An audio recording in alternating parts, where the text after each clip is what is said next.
Christmas పండుగ జరుపుకోవడం వెనుక ఉన్న కథ ఏంటో ఇప్పుడు తెలుసుకుందాం. లాటిన్ భాషలో క్రిస్ట్ అంటే క్రీస్తు, మస్ అంటే ఆరాధన. క్రీస్తుని ఆరాధించి ఆయనను కీర్తిస్తూ ఆనందించడమే క్రిస్మస్. యేసుక్రీస్తు జన్మించిన సందర్భంగా జరుపుకునే ఈ పండుగ ఎంతో ప్రియమైనది.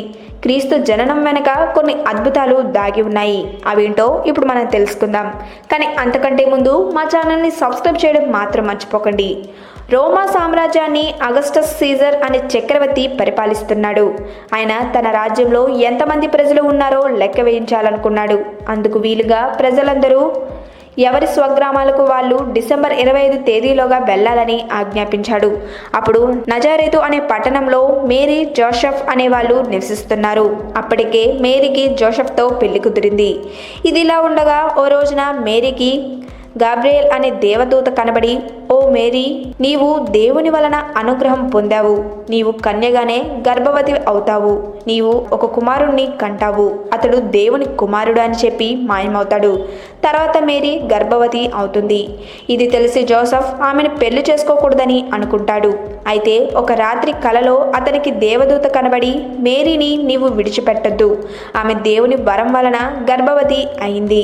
ఆమెకి పుట్టే కొడుకు దేవుని కుమారుడు. తనను నమ్మిన ప్రజలందరినీ వాళ్ళ పాపాల నుండి కాపాడే ఒక రక్షకుడతను అని చెప్పి అదృశ్యమవుతాడు. తర్వాత జోసెఫ్ మేరీని పెళ్లి చేసుకుంటాడు. జోసెఫ్ స్వగ్రామం బెత్లెహం. అందుచేత వాళ్ళు రాజాజ్ఞను అనుసరించి బెత్లెహంకు బయలుదేరారు. తీరా వాళ్ళు బెత్లెహం చేరుకునేసరికి వాళ్ళు అక్కడ ఉండటానికి వసతి దొరకలేదు. చివరకు ఒక సత్రపు యజమాని తన పశువుల పాకలో ఉండనిచ్చాడు. అక్కడే మేరీ ఒక శిశువుకు జన్మనిచ్చింది. ఆ రాత్రి బెత్లెహం పొలాల్లో కొందరు పశువుల కాపర్లు తమ గొర్రెల మందలను కాపలా కాస్తుండగా ఓ దేవదూత ఆకాశం నుంచి వారి ముందుకు దిగివచ్చి, మీకు ఒక సంతోషకరమైన శుభవార్త తీసుకొచ్చాను. ఇవాళ బెత్లెహేములోని పశుపాకలో లోకరక్షకుడు పుట్టాడు. ఆయనే అందరికీ ప్రభువు. ఒక పసికందు పొత్తిగుడ్డల్లో చుట్టబడి పశువుల తొట్టిలో పడుకొని ఉంటాడు. ఇదే మీకు గుర్తు. అతడే లోకరక్షకుడు అని చెప్తాడు. అంతర్ధనమవుతాడు.